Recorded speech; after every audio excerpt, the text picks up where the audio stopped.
Ahora la última parte. Vampiros famosos, espero que disfrutarán los vídeos anteriores, empezamos.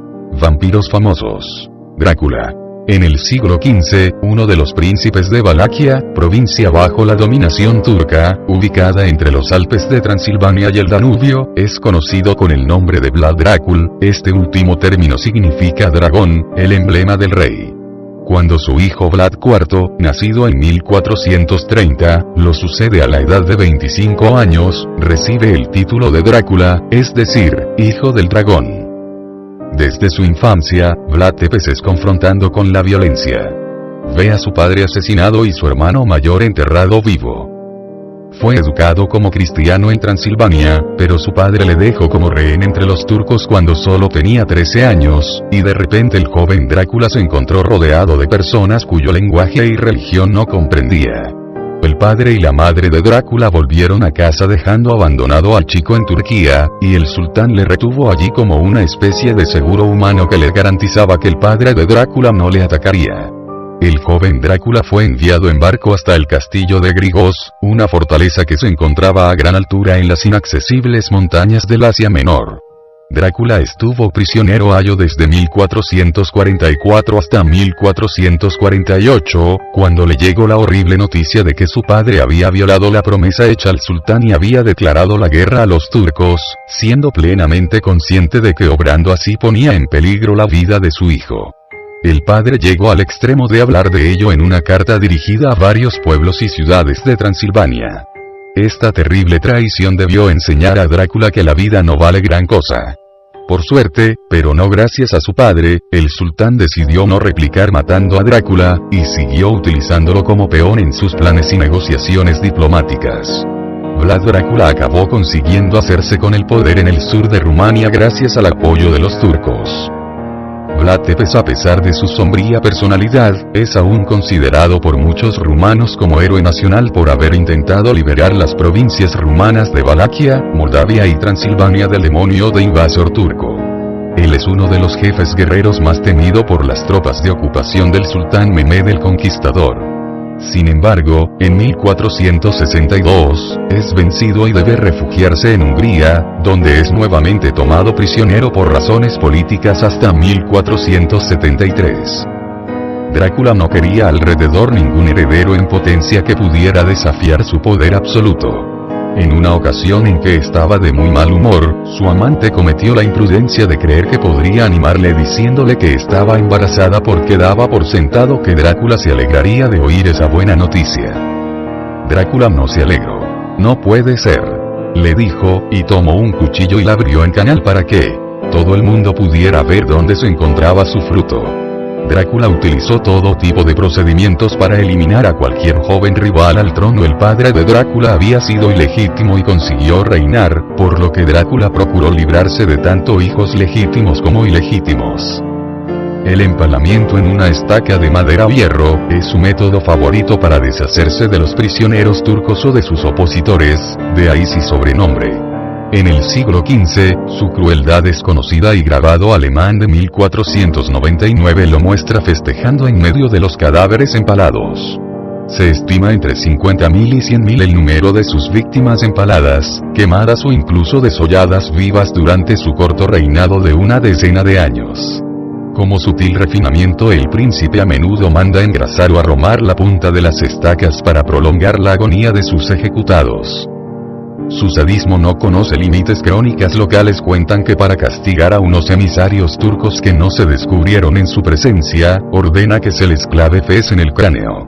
En otra ocasión, manda reunir a una gran cantidad de pobres y minusválidos en una amplia sala cerrada bajo el pretexto de invitarlos a un banquete y ordena prenderle fuego. Un día Vlad le pregunta a un amigo qué piensa del bosque, en el cual se encontraban un sinfín de personas empaladas. Y el amigo responde: pues, huele un tanto mal. Entonces Vlad lo empaló y le preguntó: ¿estando ahí arriba le hace oler mejor? Empalaba generalmente a los infieles y mujeres promiscuas. Vlad no solo empalaba personas, también los mataba cortando sus órganos sexuales o desollándolos vivos y después exponiéndolos en público. Vlad disfrutaba las ejecuciones en masa. En otra ocasión, Vlad mandó poner una mesa, con un banquete delante de sus víctimas empaladas, para disfrutar de una lenta cena en medio de ese paisaje de agonía y muerte. Tras haber invadido la provincia de Sinivió, incendió muchísimos pueblos muy habitados y, con este talante, arrastró hasta Valaquia a muchos hombres encadenados, a los que hizo empalar.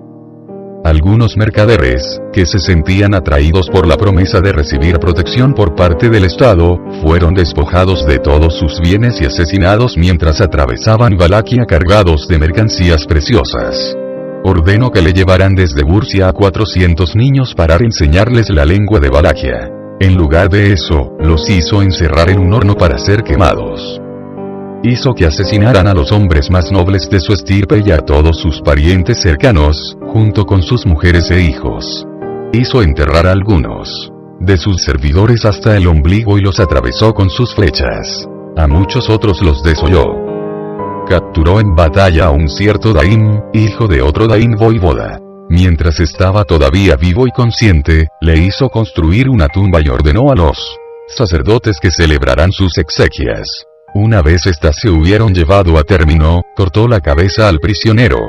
53 embajadores que habían sido invitados por los transilvanos fueron arrojados a prisión y, tras haber invadido sus tierras, aprovechando la circunstancia de que no podían tener ninguna actitud hostil, lo arrasó todo a hierro y fuego.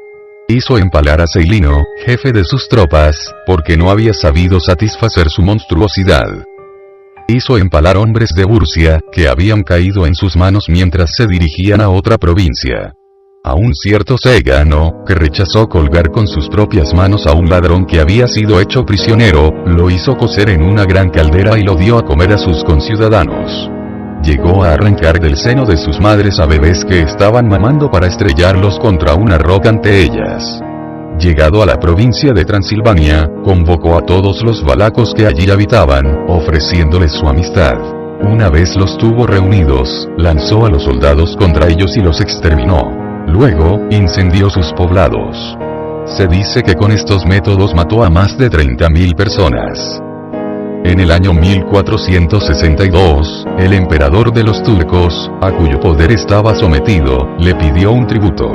Él respondió que iría personalmente hasta Adrianópolis para llevárselo, luego pidió una carta que mostrara a los prefectos del lugar para poder viajar, mató a los prefectos turcos que fueron a su encuentro y, tras realizar verdaderas masacres en las poblaciones que encontraba a su paso, mató a más de 25.000 personas de ambos sexos, entre las que perecieron incluso algunas bellísimas vírgenes, si bien habían sido pedidas como esposas por los valacos.